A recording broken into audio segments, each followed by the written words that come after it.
Hello, welcome, Cyberpunks. It's time, once again, blessedly, for the hack attack. When was the last time we did this? This was it's It been was a months. long time ago, Yeah, it's yeah. been a long ass time. Hey, everybody, welcome. Sometimes, occasionally, myself and my good friend Steven here will take a break from being awesome GMs and we'll sit down and we will tear apart the games that we love and are playing.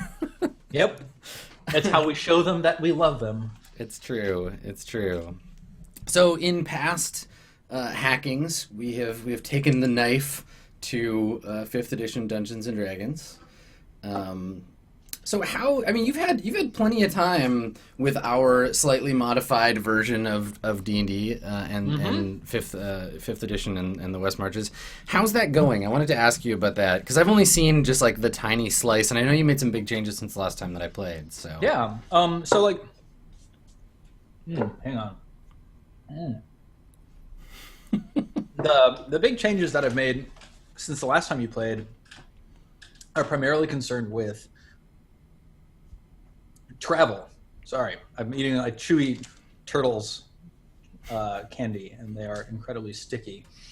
Anyway, you nerd. yes, since the last time you played, the biggest changes that I made are related to travel, and they're okay. Like, I think it's interesting in a different way from the old travel rules, and it speeds it up a little bit, which is good, but also it doesn't feel terribly focused or refined, and I'm feeling a little bit wishy-washy about them in general. And generally speaking, I think that we've kind of hacked fifth edition as much as we can. Right. And we've started to hit that point where, like, if I wanted a game that actually got at the West Marches experience in my head, it would have to be a completely new game. Well, and that's the so I think that's sort of why I brought it up. I kind of knew you were gonna go to that place because I think that naturally that's the place where a lot of this stuff ends up. Where like you can tweak and adjust and fix certain things about a game, but fundamentally, a game that is finished is what it is, right? Like Yep. Well, it's about the thing that it's about, and the West Marches are trying to be about something different, and we can't really get that without changing the game. right. Yeah. So, that's a real thing. So if you're watching this and you're doing hacking of your own, that may well be a place you end up in. And I definitely know that that's where I've ended up too in a lot of places where I'm like, well, I've done everything I can do for you. X version of role-playing game. That's it. And I'm starting to wonder about that very same thing for the topic of today's game. I'm wondering, Yeah. even now, like, it's going to be an experiment in how far can I push it before it's a whole new thing. And so what we're here to talk about today, we're going to flip the roles a little bit. I'm running a game of first edition Shadowrun. So Shadowrun, made back in 1989, not the bold and brave new technology that is 5th edition Dungeons & Dragons, Yep. he said, unable to maintain a straight face. The bold new technology. But, yeah, so playing Shadowrun first edition, and I'm coming to a place where, for me, the reasons to start changing or hacking the game is not so much about the game itself, because I think, and I don't know, I feel like this is an opinion FASA may not even share or have shared, but I think you can play a perfectly serviceable game of Shadowrun using the Shadowrun rules as is. But I don't think that's what my players want to play anymore, if they ever did. And I also don't think it's what we're interested in primarily from a game perspective anymore. So for folks who've been tuning in to watch Mirrorshades, you can track, if you've been watching this in the beginning, you can track the slow slide away from this is the game that we are playing, and like this is Shadowrun, and we're doing the Shadowrun thing, and it's like cool, tough dudes with chrome stuff fighting the forces of corporate oppression and being cool and making money. We've slid away from there to this place where, more often than not, what I hear is cyberpunk sitcom, fantasy cyberpunk dating simulator. The game has become way more about the cast and the cast's sort of interaction with each other than it is about the kinds of things that I think Shadowrun claims to be about in the rules. So rather than coming at this as a sort of we're trying to make a game do something that it wasn't designed for necessarily, it's like we're trying to fill in, at least for me, if I want to keep playing Shadowrun, fill in the gaps, right? Because there's so much that Shadowrun mechanizes that we don't give a shit about, and so much that we want in the game, or I feel needs to be mechanically represented in the game, that isn't there. I think that I've already done a little bit of hacking of Shadowrun, and I can talk about that too. But I think that the idea here is just like get the division of play and rules to stop being so wide, and whether that means we can fix quote unquote, we can hack Shadowrun into a thing that is going to work for us, or means throwing it away eventually. I guess we'll see. But yeah, it's a strange place to be in when you play a game and find that the game you're playing isn't that game anymore. Yeah. Yeah. Often, I think the inverse happens pretty regularly, where you pick a game that's kind of close to what you think you want to play, or the game tells you it's about a thing and ends up not having mechanics for it. Mm-hmm. But yeah, it's about something altogether different now than it says on the box, which I think is great. I'm really liking that, but we're doing all the work, right? We're in this weird, like, the game occasionally provides a mechanism for resolving conflict, but doesn't actually do anything that I want it to do.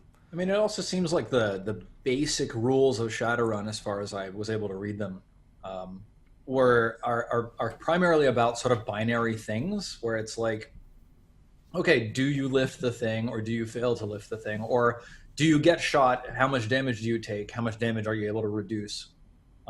It's all very sort of concrete, one-shot things. Whereas It sounds like you're heading in a direction of needing longer-term consequences to player actions and relationships. Well, so yeah, I was thinking about this. So like in Shadowrun, you're right. Like it's very much in the old school task resolution situation, right? Where so we talk about sometimes, and I think we've talked about this in Being Everything Else, or maybe previous episodes of Hack Attack. There's kind of two primary ways of getting at the part where you roll dice in a game, where you're resolving uncertainty, where you're like, are we resolving a task? Which is to say, okay, Steven, your character is throwing a baseball, and my character is attempting to hit the baseball. Task resolution there is roll your bat swinging ability, and if you get a certain number of successes or whatever, you hit the ball. And the more success you get, the harder or farther or better you hit the ball. That's task resolution, right? Whereas conflict resolution is more about the result you want out of the thing. You don't often re-roll conflict resolution, where it's like, does my team win the baseball game, or do I hit a home run? Right? It's not. You can get a lot more granularity out of a conflict-based system, but Shadowrun is very much in the task space. Right? It's like sometimes there's 4 or 5 different roles to get to that place, like in combat, and combat is a staggering amount of roles to get to what are you actually trying to do. So I'm guessing that talking about conflict resolution rather than task resolution, Apocalypse World is a conflict resolution kind of game. Yeah? I mean, it's tricky with Apocalypse World because it's about resolving, did you get what you wanted? And that's it's sometimes task and sometimes conflict. Mm-hmm. It sort of varies. Is there a good game that you think does conflict resolution really well? Like it's primarily conflict resolution? I think depending on how you play it, Burning Wheel can be very conflict resolution-y because it's about the intent. There is a task, right? There's intent and task, and you roll to succeed at the task, but it's not always about the task itself, right? It's not like you get to kind of set the conflict up a little bit. Yep. And I sometimes, you can see me do this in Mirrorshades, where I sometimes turn a roll into you can have the thing you want, right? So it's not so much like take out the gun, shoot the guy, roll damage, do you hurt him, does he fall down, whatever. It's like roll your gun skill to make everyone around you scared of you and narrate how you did that. Yep, exactly. Right. Dogs in the Vineyard is a really good example of a purely conflict-based resolution game. But I definitely don't know that. Like, I haven't really thought too much about whether that's what I want. But I have been thinking about the problem. One of the problems we run into in Shadowrun is that ramifications of action come purely from the GM and the players, aside from mechanical stuff. So, like, you fail a roll, and all the game tells you is you failed. It doesn't tell you that everyone thinks you're a jackass because you tried to, flirt with the mayor's wife and made a fool of yourself. It's just like, no, you failed. Flirting is no. She says no. It doesn't work. So you have to work around that a lot as a player, which is really hard. And again, like, it's putting so much effort on, again, this is the real issue. It puts effort on the players to fill in a lot of the stuff that we're trying to make Mirrorshades about, which is to say it puts a lot of pressure on me because the players go to the rules and I'm the one that has to remember all the rules. Yeah. So really, I'm just trying to be lazy and make a game where the game does more of the work than I have to do. Yep, I feel you on that one. Yeah. Yeah, totally. Because that's the thing, right? Is the players are, they're part of the game, the GM's part of the game, and the rules are an equal part of the game as well in terms of what they're able to say. So, I mean, let's take a look at Shadowrun first of all and see maybe where, because I think that's kind of where you're going. Like, first of all, kind of what it's about, and how the mechanisms are there. So. Mm-hmm. In Shadowrun, ostensibly, and this is a combination, this is like interpretation from both the rules and the mechanisms of the game and the art and like the fiction, right? So all this stuff sort of together. The game claims to be about a bunch of like outlaws, right? You're people who exist outside of civilization or out of society, trying to get rich or get by or whatever. By taking on jobs from various mysterious benefactors, right? Like, you're highly specialized cyberpunk operatives. You're like the cool guys, and engage in this kind of like class warfare that makes up the setting, and then it throws in magic to just mix it up and make cyberpunk sort of more like interesting because I guess it's not cool enough. The rules makes it feel more familiar because it's like future D&D or whatever. Yeah, and I think that's kind of the goal. But the rules are there to resolve,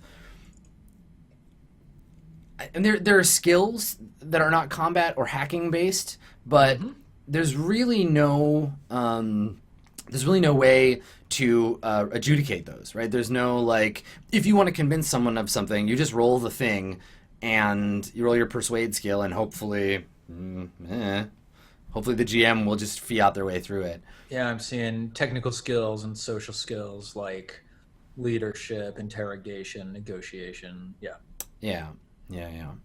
And so if you're playing the game as it's written, as very much like highly specialized cyberpunk operatives with, fighting skill and driving skill and magic casting skill, then that's fine. Like, you can play that game, you can do the gun porn thing, and you can do your planning and stuff, but there's no structure for like how the characters respond to that, or how they respond to each other's behavior, or what their motivation is for even doing those things. Like, I've hacked in some stuff from Torchbearer to kind of give the characters a different reward model to try to like lean them in a particular direction. That's the beliefs, goals, and instincts, right? Yeah. So normally in the base game, you're rewarded karma at the end of a mission for surviving the mission, which is a stupid reward.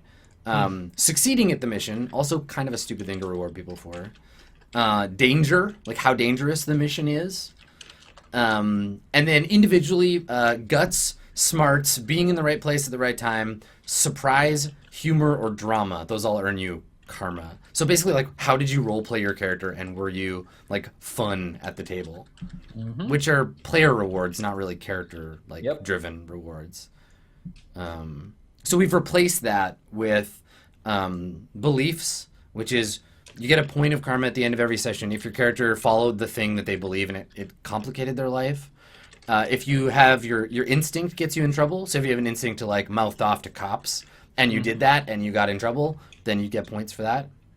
And then resolving your character's goal. So having a session-to-session thing you want to accomplish in any given moment of the game. And then we also do a vote for MVP. So did you like pull through in the last minute and like kind of save the party? Team worker. So did you like keep everybody together going in the right direction? Or embodiment, which is just like, did you really play your character hard today? Like, was it like who won that? And those ones always get awarded to somebody, and they're like a voting system that we turn over to chat. I'm curious, just out of curiosity, do you feel like it's gotten a good spread of different people on your cast have gotten those 3 rewards? Yeah, well, it's fun because it's really dramatically changed over time, and the rewards that people get have changed based on the ways the characters are changing. Yeah. Like early on, MVP was always Crusher. When we were playing it like more Shadowrun, Crusher was pretty much always MVP. Bon was always team worker because she was the one that was like, okay, let's like stay on mission and do mission stuff. Yeah. And then embodiment was usually Breakdown, because Breakdown is the aberration character, right? Breakdown was the one that was like, I'm not really a very good like shadow runner. I have lots of space to play around and like be kind of like out of my element. But as time has gone on, that's really changed in that now like Breakdown gets team worker a lot. Night Sass gets embodiment, and then MVP moves around depending on the session. Got it. And that I definitely think that that's a result of the way the game is being played, moving away from we're trying to do Shadowrun really hard towards this other game that we're playing, and the ways that the characters fit into those 3 categories is really different than it started off. Yeah, well, it feels like especially MVP, it's like it's easy to min-max a character in Shadowrun who can get MVP pretty predictably. Yeah. Whereas once you're no longer doing the Shadowrun thing, it becomes harder to min-max your character to do that. Yeah, absolutely. Yeah, because these are all contingent on doing something in the game that is related to your characters, like making rolls, basically, like hitting mechanical points in the session. And I think it's interesting because watching that change through each arc is sort of interesting, but they tend to fix in specific parts during specific parts of the game. So people end up with more karma than others based on that, just because for the mission and the way that their character is sort of like focused on certain things, they're going to end up with teamwork or embodiment or whatever. And these awards are meant to be gamed. Like they're built to be aimed for. And those votes, they are not part of the original Shadowrun. Correct. Yeah. Right. Yeah. They're definitely, and they're a hack on top of all of this stuff in that they're not, the players don't vote for this. Just the audience does. Yeah. Which is something that I'm really enjoying, and I kind of want to expand or find new ways to kind of leverage that. But my reward structure is basically play your character and do so in a way that the audience sees you playing your character, and you will get points. Yep. I don't really like the disconnect between the ways that like skills advance. You can use a skill over and over and over and it won't advance, or you can spend your points on a skill you've never used and it'll get better. I'm kind of like not really super happy with the way that character advancement and the rewards fit. I like the rewards on their own, but we're not really even using them because in this game, karma, and this is kind of a weird thing and something that not a lot of games use, karma, which is our XP, can be used to change your likelihood of succeeding in stuff in the game. So, like, for example, this would be like if Grigori, if I was like, shit, I really need an extra +2 to this, I'm going to throw away 400 experience. I'm just going to blow 400 XP. Now I get a bonus to this roll. Or I can re-roll or something, like that kind of stuff. So it tends to be more ablative than sort of typical experiences in games. Right. To the point where I would love to separate advancement from karma completely and have karma just be used for re-rolling stuff. Yeah. And having some other way to advance skills. Yeah. Well, like Numenera does that, right? Where you can spend XP to re-roll rolls or something like that. I forget exactly what the mechanic is, but yeah. And it always did feel kind of weird to me that you had to give up your long-term advancement for a very short-term thing. Yeah, right. It feels a little, well, like, it's funny because it's actually saving these characters from total destruction, right? Because in that it's preventing them from advancing in a way that doesn't match what they're trying to do. Well, they're never going to advance, or they'll advance very slowly. Yeah. but also the karma exists to protect them from the fact that their characters are shitty Shadowrunners. Right. You know, where I can be like, okay, cool, you get shot in the chest, roll to resist, and Breakdown can be like, I don't have any armor. Well, it's a good thing that you've role-played so hard, because you have role-playing armor. You can use your karma to protect yourself. Yeah, and they're in this awkward place where they don't advance because they have to use their karma to... It's a permanent mid-cycle where they never get really good, but they never die because they have to spend all their karma staying alive. But they earn a ton of karma because the reward structure is tied into just playing their character. Yeah, and I guess in traditional Shadowrun, the way they would get out of that cycle is by spending their Nuyen on better gear, planning better, playing Shadowrun better. Yes. But those are the things that your players are not terribly interested in. Yeah, right. They're not super interested in that. Like, their beliefs tend to either be about their rep, like I want to impress people or make everybody think I'm cool, or like I want to prove to another member of my team that I'm like better or cooler than them, or I want to like meet an NPC or convince an NPC of something. There's a lot of NPC interaction in the game. The actual mission, like we've done like 3 missions in the 20 or almost 30 episodes that we've had, and I really I like that. The pacing, we've finally gotten to a point where they're not really pushing to like achieve stuff, to like finish missions, because I'm not really hitting them where it hurts in terms of money. I'm not like, well, too bad, you're broke, like things are shitty for you. Yeah. Like they're PCs, and Shadowrun's always had a bad economy for that, where like if you're cybered to the gills already and have all the cyberware you need, you will never need money. Like you just really can't to spend money you can't get better. You just max out your skills and become ultimate badass Shadowrunner, and then you never lose at stuff. Do you see a role for money in the new vision of Shadowrun, where it's like a social thing? It's honestly one of the least important things to me. Like they use it to continue surviving, but often they spend money faster than they earn it in missions, right? Like they've been in the hole the last 2 missions. Got it. It's also interesting to look at like the way you've replaced the original karma generators with beliefs, instincts, and goals, because you earn a belief if following your belief complicated your situation. You earn an instinct point if it got you in trouble. Whereas playing Shadowrun well, you're trying to avoid getting in trouble at all possible means. Yeah. There's nothing pushing you to get into it. And so it's almost like the new XP system has pushed them into making more dangerous decisions because it's how they earn XP, but that also means that they're stuck in this sort of oscillating up-down karma cycle. Yeah, absolutely. They earn karma for getting themselves into situations where they need to spend karma to survive. Yes. And then they earn more karma, and it just kind of rotates through that. Yeah. Mm-hmm. Mm-hmm. I think the interesting thing is if I were a player in my own game, and I wanted to be like a good Shadowrunner, I would make a belief about my best skill and like use it when I like shouldn't necessarily or something. Like I'd have a belief that was like, shoot first. Let's say I'm playing a Street Timer. I could do shoot first, ask questions later. Right? Mm-hmm. Perfect. I could do that once a session, no problem. I could have an instinct that's like, never trust Mr. Johnson, right? Who's the guy that gives you missions. And all I would have to do is just be kind of paranoid in a way that makes Mr. Johnson pissed off at me. Right? Yep. And then your goal would just be like, what's the next step of the mission? And then fucking do that. Just do it. Right? Yep. Like, there is a way to do Shadowrun with the beliefs, instincts, and goals. But as you mentioned, your players are wanting to do other things with them. Yeah. Right. Exactly. Like, there's this veneer of Shadowrunniness that I think we really like. Like, we like the cyberpunk aesthetic. We like a lot of the general concept of the game. But the kind of game that we're playing isn't about becoming these like top tier Shadowrunners. Right? Yeah, you're not going to become Cage. Yeah.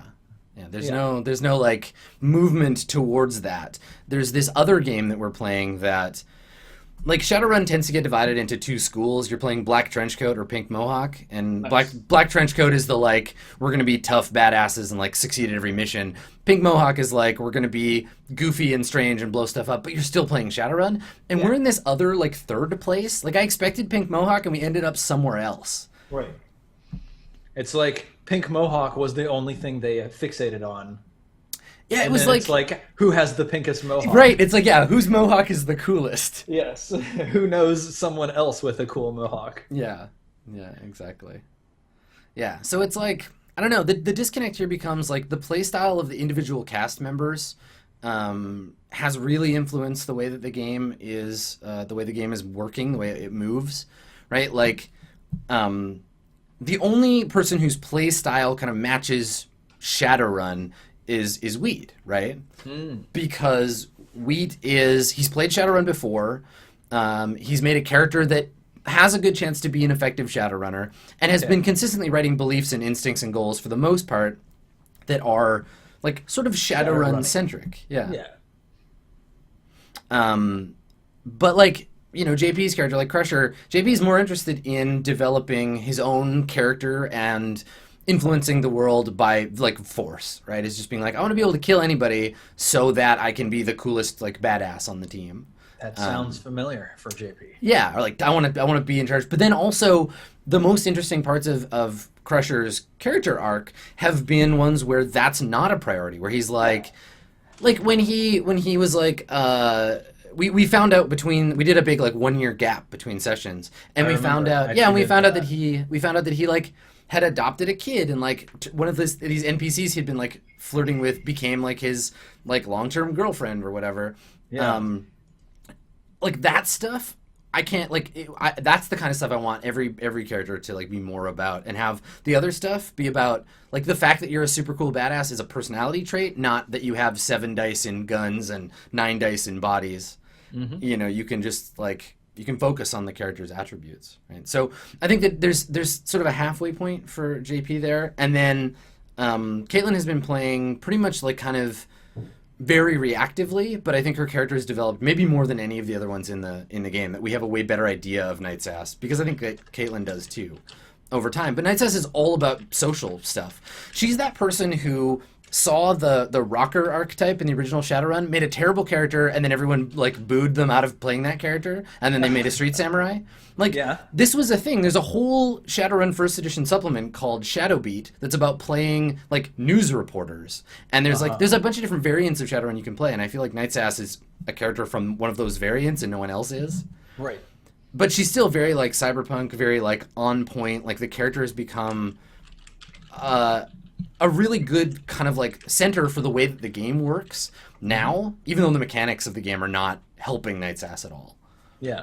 And then I think that like, I mean, Dodger's playing a character who's a terrible Shadowrunner. Like, no good skills for Shadowrunning. Like, lots of healing magic, a couple of like mental manipulation spells, which she only picked up recently for her character. But like, probably one of the most interesting characters, because they shine a light, like Breakdown shines a light on how the party aren't good Shadowrunners. They're not about Shadowrunning. And I think that it earns Dodger a lot of like ire for playing a character that's like off genre, bad at the game. Shitty at the game, exactly. Yeah, you know, it's like playing a fighter in D&D and wearing leather armor. Like, why? Why would you do that? Yeah, exactly. Like, it's a totally suboptimal choice, but it's so interesting from a character perspective, and I want to reward both types of character, both the like breakdown type of character and the like bonbon type of character, for contributing to the narrative and talking about what it is to be like a cyberpunk who thinks they're a badass or is trying to survive in a badass world. I'm hearing something very interesting in your descriptions of the characters. You're familiar with chiaroscuro, right? Yeah. Like chiaroscuro in drawing is the technique of using both light and shadow in order to make your drawing come alive. It's the same thing in singing. You have a really bright tone and also a really rich tone, and that's really excellent chiaroscuro in singing. So my analogy here to Shadowrun characters in Mirrorshades is what seems to be the most interesting to your players and also your universe are characters who are one thing and then also something very opposite to that. So who is very, sort of dominant and likes to use force and get his way, but also has adopted a kid and has a girlfriend and things like that. What you said, Bonbon or Breakdown, who is a Shadowrunner but is also a terrible Shadowrunner. Yeah. Well, and what's become interesting in recent is their relationships are what is keeping them doing this thing, right? Like the whole last arc has been Bonbon needed help paying for a cybernetic hand that she needed because in the last mission she got her hand cut off. Yeah. And calling the runners together again to be like, look, I know we don't get along, and I know that like this is a thing we all said we'd never do again, but I need your help. Right? Like, let's do this thing, please, like, help me. And, like, the fact that the most competent Shadowrunner and the least competent Shadowrunner are in a relationship and live together, like, Nice. it's Buffy, right? It's very much like Buffy, where if Buffy was just, like, hardcore badass vampire hunter who has no outside life, we never see her go to school, we never see her mom, we don't care about her, like, dating, that stuff, it'd be such a boring show. But what makes Buffy interesting is that, yes, she's a cool badass, but also is flawed and interesting and human in these other ways. Yeah, and has interesting supporting characters around her. Yeah, and it's like the whole arc with Buffy with the initiative where they're like, these are the real tough government sponsored hardcore monster hunters. How do they contrast with what we're used to in terms of like Buffy and that sort of that human badass kind of angle? So the disconnect here is that, yeah, the stuff that I think we're all interested in as players is not what the game is encouraging or like pushing us towards. And for me, the goal here is to either make a new game or, I mean, we're going to end up with a new system either way that feels more like what we're actually playing and less about the sort of granular success or failure thing, the combat focus, and more about like what do your actions have to say about you as a person? Do you belong? How are you perceived by others? Like, I think that we don't have a lot of tools in Shadowrun for talking about like reputation, which is a huge thing in Shadowrun, but there's no mechanism for it, right? Yeah. Shadowrun has rules for contacts, but there's no mechanism. You just bought them and they are on your sheet and you can call them. But I want to have a game in which the NPCs are important, again, in that chiaroscuro kind of way, where it's like, yes, Crusher is an insane, scary badass and seems really insensitive, but the NPC that he's closest related to is not like that at all. She's very like social and thoughtful and kind, and having the NPCs show different sides of the PCs and having the PCs interactions with each other bring that stuff up. So you want to use NPCs as a foil or as like a lever to like see what else is going on with a PC. Yeah. And I want to mechanize that. I want to, like, a lot of people have been talking about how, like, well, you don't even need the game. You could just sit around and improvise this stuff. But I like games a lot, and I want a game that will inspire and push and motivate the characters or the players to have their characters do things that we're already doing. I want to be able to track that. I want to be able to look at my character sheet and say, okay, I really have to, like, convince... I want Bonbon and Breakdown to have a relationship with a stat. I want the relationship to have hit points, you know? And I want, like, lies to damage their relationship. And I want, like, intense situations to help bolster it. I want the team to have, like, a tension meter. You know, I want to build in all of this stuff so that we can look at it mechanically and give them things to play around. Yeah, absolutely. I mean, like, the coolest thing for me, and, like, the reason that I want West Marches to be more mechanically supported is the kind of experiences you get out of mechanically supported circumstances are different and, to me, more powerful than the kinds that you get out just randomly. Like, to make the West Marches comparison, it's like the difference between being able to sleep one night and recover all your hit points or sleep one night and recover one. Yeah. And then it's like, well, you've had 3 fights. You've gained back 2 hit points for sleeping 2 nights, but you're still, 8 days from town. What do you do? Yeah. Yeah. Yeah, like, I mean, honestly, that's a thing. And, like, the dating sim thing is not that far off. Like, I want you to be able to focus and, like, to work with the other players and have teamwork and stuff and be like, because we do a little of this already. And there have been lots of moments in the game where, players have had scenes to try to get each other, like, points, right? Like, Breakdown or Bonbon and Crusher almost always have opposing beliefs, right? Where they're like, I'm the leader of this team, and somebody else is like, nobody's better at running this team than me. There's this space where they're actually engaging with the mechanisms together to try to, like, push each other towards a place of sort of succeeding at the game. Yeah. and I wanna be able to give that over to the players and like let them play around in that space rather than just learning like how combat works and like figuring out how many soak dice they have. Now, Adam, when you say you want like a relationship with hit points, how confident are you at this point that that is 100% the right solution to the problem you're facing? I mean, that's why we invented playtesting, right? Like, I'm not, obviously. Right. Yeah. Right? So Like, just like for some people in chat being like, "Oh, I don't think this is the right call at all." Like we're in the very, very first stages of identifying the problems, and then we're going to brainstorm a whole ton of solutions, and then we might start moving forwards with the experimentation with and playtesting on some of those solutions. So, yeah. don't stress about it too much, but I think it's definitely valid what Adam and I are trying to do to mechanize these kind of reactions or interactions. Yeah, yeah, and I mean to go back to kind of what we've talked about, and this comes up constantly, where it's like, why mechanize a thing you want the players to just do naturally, but nobody does anything naturally. It's a role playing game. You do things because the game wants you to. There's some inherent social behavior that comes out of role playing games that I think people assume are part of the game by default, but they're not. You're doing it because like you want to, and it adds to your fun of the game, like having an idea of your character's backstory in Dungeons and Dragons. Totally irrelevant, except for it helps you play your character. You don't need it, but you can have one if you want. And actually, it has become relevant in the West Marches because of the inspiration mechanic. Yeah, exactly. So the rules are there to help fill that space and to guide players, because when a player doesn't know what to do, they look at their character sheet, right? Yep. And so right What are the now, things that my character can do. yeah, like right now, if a character, for me, if a character in Mirrorshades doesn't know what to do, if a player doesn't know what to do with their character, they look at their character sheet and they're going to see, okay, I have a bunch of different skills that I could use to resolve tasks, but it doesn't help them decide what task to take on.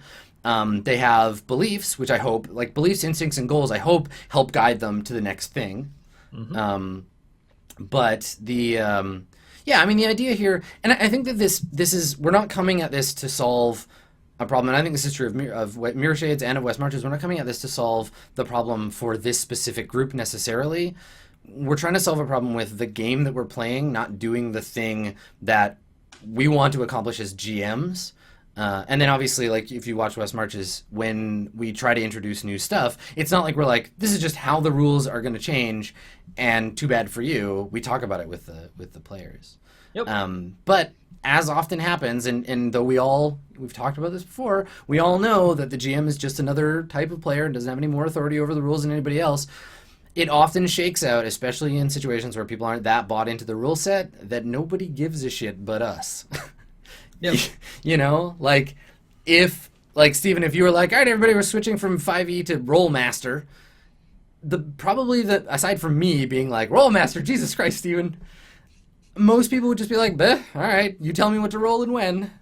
I mean, sort of. Like, I think if I said, okay, we're starting a new game in Rollmaster, people would be like, okay, whatever. Yeah. But if I took the 18 or so people playing West Marches now and was like, the next time you come on, you have to have an entirely different character sheet with different stats, and we're doing things in a completely different way, I think some people would be like, oh, wow, like I have to learn all this new stuff again. Maybe there's more of a barrier to entry. But it's not because they care about 5e though, right? It's because they've already learned it. Right. It's less an attachment to the rule set because it's the rule set they like, and more an attachment to the rule set because it's the rule set that they know. Yeah, and it's my suspicion that, and this isn't going to happen, but it's my suspicion that if I said to the cast of Mirrorshades, like, okay, we're switching to this other game, you can read it if you want. They probably wouldn't. I'll teach it to you while we play, which I would. I'm still teaching them how to play Shadowrun. I'm teaching myself how to play it every time we play. People they're engaged with their characters for the most part, and the mechanisms that they have to express their characters. Like if I told Caitlin, okay, you got a fame meter now, and your goal is to fill that fame meter every session. If you can get 20 fame points every session, then your character will get better at stuff. Yeah, she'd be all over it, right? Oh yeah. And it's about creating a game that fits with the play agenda of your players, including the GM. But I think that what we're doing right now is we're creating a system that will better do that without having to, I guess, suffer through mechanisms that don't support that agenda for anyone. Right? Yeah. So, yeah. And again, it all takes playtesting and work to like figure out, Yep. And it's definitely possible to make the wrong choice, test it some, and be like, oh, this actually isn't working all that well. Maybe I need to do something different. Like, I kind of feel like that with the travel mechanics. But at this point, in order to make the travel mechanics into something interesting, like I said at the beginning, I kind of need a different game. Yeah. So, yeah. Right. So, like, where do you want to get started, Adam? What do you want to tackle first? Like, what's the most impactful for player experience while leaving the core of Shadowrun the most intact? So where I would want to start would be shaving off complexity where I don't need it. You know, like I think that we end up in these situations where, like the last session of Mirrorshades, we ended up in this situation where basically the whole session was a single fight. Which is often, if you listen to people talk about role-playing games, saying it took us 3 hours to do one fight, 9 times out of 10 is a complaint about the system. Yep. 1 time out of 10 is, well, we're playing Pathfinder or 4th edition, and we're all level 20. Yeah, exactly. And that can be fun, right? Like that can be a part of the system. But I don't particularly like sessions where we do all of that. I'm constantly slowing them down to like fill in details. I don't hate Shadowrun combat. Like, I get it, I understand how to like think, but the thing is that it's so granular, and this isn't even about it advancing, because people always say to me like, okay, well, why don't you just use 2nd edition or 3rd edition or 4th edition or whatever. But I don't think any of those are better. They're all just as slow, they're all just as granular in ways that I don't like. It's not about specific individual pieces of the Shadowrun rule set that I have problems with. Like, I get it, armor is too good, slows combat down, that's fine. But I also don't want to hack combat into a more efficient, but still, like, just as relevant part. I want to cut shit off and throw it away, not fix it and put it back. Right? Because that's how 2nd and 3rd and 4th edition have advanced. They keep the complexity, but they make it more streamlined in terms of, like, it works better, but it still takes up just as much space. Yeah. So I'm curious, and this is entirely out of left field, and we're not at that point in the topic discussion yet, but like, what if your combat effectiveness was determined by the strength of the relationships that you had on hand? Well, and that's the kind of question I want to ask, right? Yeah. Is like, I want to get kind of indie about it and think about, how can we abstract that stuff? Like, does it matter? And I guess this is where rep comes from. Like, I think about the game that I want this to be. I think about Cyberpunk, kind of what it means. And I feel like the game is about identity in so many ways, right? It's like, how do you see yourself? How do other people see you? How is your team as a whole seen by the world at large? How do other people, like other Shadowrunners, see you? Because that comes up a lot, right? Where they meet other Shadowrunners, like young Taiga or Gavin or the Saint or whatever, and these Shadowrunners just scoff and roll their eyes and they're like, you're all terrible. You're terrible Shadowrunners. Yep. And it's funny and embarrassing to some of the characters, and kind of like there was a conversation between Breakdown and like a serious Shadowrunner where Breakdown was like, yeah, no, I'm terrible at this. This is awful. I don't want to be here. Like, I'm just here because I'm hanging out with this person I have a crush on. Right. And like that kind of stuff, identity and relationships, like that's important to me in terms of like the game, how the game works. But I think that being good at fighting should be less about being able to achieve success in a fight and more about that being an aspect of your identity, right? Like, I'm a street samurai. That means I got lots of cyber gear. I'm tough and cool. I'm good at killing people when I want to, and I'm good at not getting killed. Like, those are things that are true about me. And that's a way to like express your identity to other players, to other characters, NPCs, PCs, whatever, right? Yeah. So I don't know. Like, I don't know about divorcing competence from, like, there's definitely an effect. And maybe this is where we're doing that thing when we're jumping ahead, but maybe there's a way to build up points, and when you succeed, you spend some of your points on doing the thing and some of your points on being cool at doing the thing. Sure. And there's a hard choice there between, like, okay, cool, you rolled 5 successes. It cost 3 successes to kill him outright, but it also cost 3 successes to look like a sweet badass and build up your like badass rep track or whatever, right?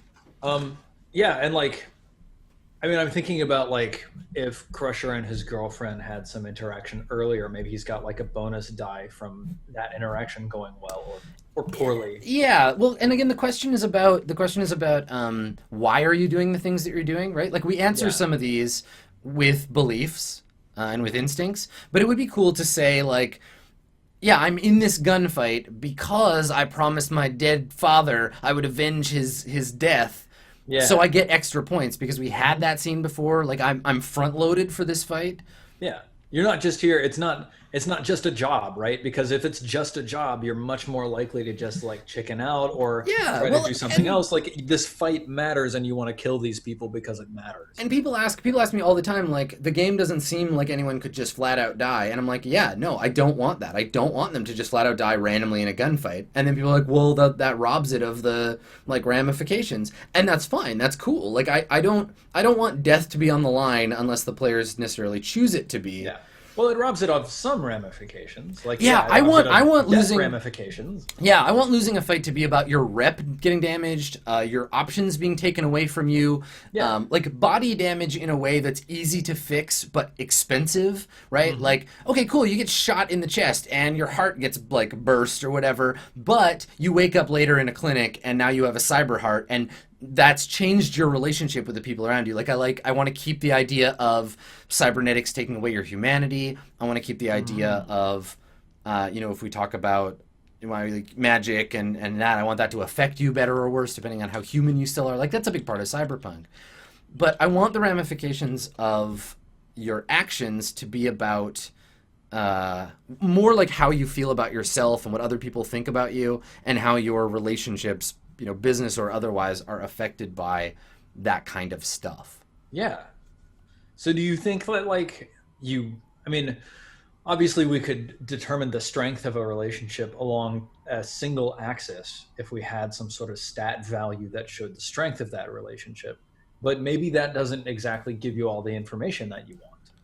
Yeah, because I think that I think we want flags for our relationships in which we're saying things about them, right? Like So strength. you want tags. Maybe. Like strength is one thing because I think that it helps us mechanize stuff in terms of like next leveling a relationship, Like how Hex works in Apocalypse World where you're like, okay, yes, you have a thing between 1 and 4 or whatever, but when you roll over, you go from like, okay, let's say I start with a Hex of 1 with a character, and I'm like, I kind of know you a little bit. We're an acquaintance. You roll over, go back to 1 again. You roll over on the positive side. You go back to 1. You're like, cool. Now we're friends. Yeah. Okay. Now we're like intimate, and now we're like, and so you get to know people better and better as you roll over. And maybe each time you roll over, we add a tag or whatever. Like this kind of thing about the characters, because the thing that is most engaging for me in Mirrorshades is the characters' relationships with each other and with NPCs. Yeah. And how that affects their identity, and how their identity affects the way that they engage in relationships, right? Because I think that Crusher and Bonbon fight constantly, but I think that their relationship is still closer for that, Right. because they fight about Shadowrun stuff, right? They fight about team leadership, they fight over power, that kind of thing. I'm wondering about I had this idea for an alignment system for a D&D style game that looked a lot more like Pendragon's traits than chaotic good or whatever. Sure, right? yeah. So it's like you have things like actions that you take in certain situations, and some of them are like good actions and some of them are like evil actions. So like greedy versus giving, or vindictive versus merciful, right? And so you'd have like a couple of paired traits, and then wherever you fell on those would end up determining your like alignment. And I'm wondering if maybe relationships, I love the idea of like gaining tags or adding tags to relationships, especially if the tags do things mechanically. Yeah. But I wonder if there's a way, because you can be really close friends, you can be really close business partners, you can be really close lovers, you can be really distant, all of those things. But if my HX with Adam increases a bazillion times and Adam and I are really close, the question isn't, it's not guaranteed that Adam and I are now married. Yeah, right.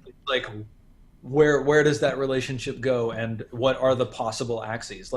Closeness or tightness or something like that is maybe one of the axes, but then another one might be professional to intimate. I don't know if that's like another axis. Well, yeah, and I mean, I imagine the character as being sort of a combination of overlapping spheres, right? Where you're like, in the center, you're yourself, your own self-identification, the things that you identify with and the things that you care about most, right? Where you're like, okay, I am Bonbon, and the things that I self-identify as are, I'm a badass hacker. That's a thing that is true about me.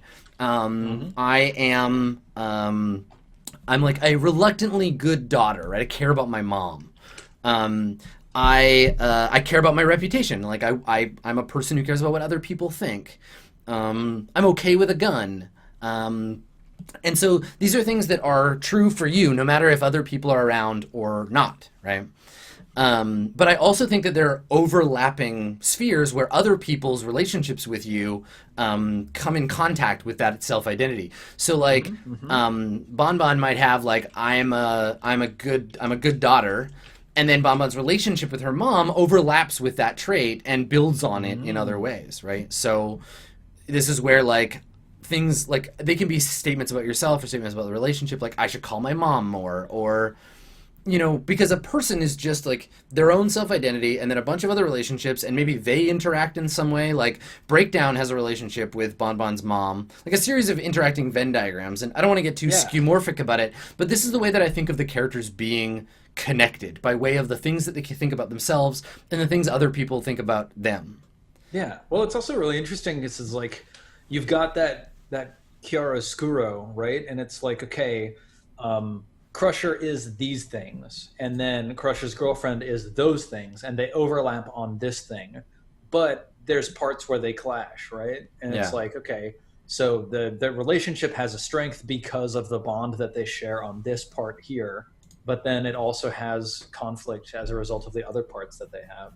Well, yeah, and I want a game to feel like it's just a long series of hard choices, right? Where you're like, I mean, this happens again in Mirrorshades a lot, where you're like, Breakdown has to sacrifice some form of self-identity to protect Bonbon, right? So I could very easily just be like, okay, cool, you're in a situation, you're on a date with Bonbon. One of Bonbon's like former hacker enemies rolls up, and there's a scuffle, and Bonbon gets shot, and you have to like do something violent to protect her, and if you don't, you are playing in accordance with your own beliefs about yourself, your traits with yourself, where you're like, risk damaging the relationship. I'm a peaceful person, but you're also like not protecting Bonbon, or you protect Bonbon, but you have to sacrifice something about yourself, right? Where it's like, you know, and hard choice comes from this idea of who am I versus what am I doing, right? Like, what do I actually put out in the world as myself? I think that's a really interesting question just in general, because we all have this idea of who we are, and then we act in ways that is probably not always in line with that idea of who we are. Yeah, I mean, I GM Mirrorshades a lot like I GM Burning Wheel, because Burning Wheel is about saying, oh, you think so, do you? Well, what about this situation, right? Yeah. Like, oh, cool. You think that you're a cool badass because now you can control people's emotions? Well, what if that was awful? What if doing that violated some personal thing about yourself, right? So, you know, it's for me this idea that identity is built up both of what you think of yourself and what other people think about you, and kind of how that interacts with the mechanisms of the game. You know? Which is fucking hard and very far from, I think, what Shadowrun is currently capable of doing. Yeah. You know? Like, right now, literally, we're just using Shadowrun as a tool for saying when we're not sure how to resolve a situation, when you want something and I don't think you could just have it for free, just roll some dice. I pick a skill and you roll, and I assign a target number, and, like, I'm doing a lot of work, right? Yep. And so it's like, I mean, even just starting, I feel like we're pretty far from kind of where we would need to be to make this, this do the thing that we want. So I'm on board. Yeah, and I mean, I think it plays in the whole idea of identity and like rebellion and being outcast and stuff. The core concepts of Shadowrun are still very strong and have inspired the the gameplay for sure. But it's also interesting because it's like even with this sort of like identity and reputation sort of aspect to characters, you still have the good Shadowrunners whose identity and reputation are very much in line, and it's like their identity is all pointing in one direction, their reputation is in line with their identity. Like, yeah, that's Cage, that's Molly, that's whatever. It's these people. But then you also have the crew, who like you still allow for diversity of characters within this. Yeah. I mean, fuck it, man. Like, Neuromancer's not about doing cool missions. It's about a fucking drug addict with bad debt and a dangerous psychopath that he kind of, sort of, like, falls in creepy, weird love with, but not really, and she treats him like falls in shit. lust with. Yeah, and then, like, a fucked up AI and, like, some other stuff, but it's not about, like, cool badasses. Like, it's almost, I feel almost like, and this isn't possible because, you know, Snow Crash came out after Shadowrun, but Shadowrun feels more like the kind of cyberpunk that Snow Crash is making fun of.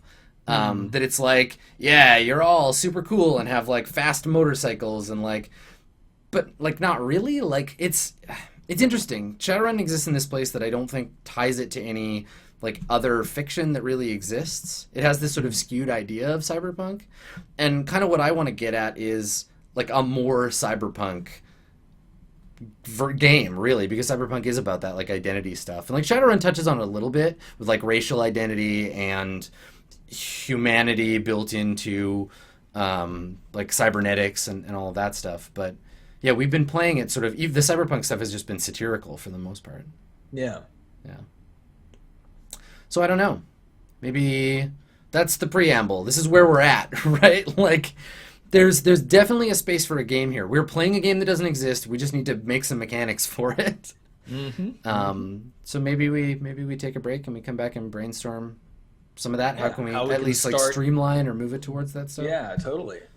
All right, cool. Well, stick around, and we will be right back with more Hack Attack.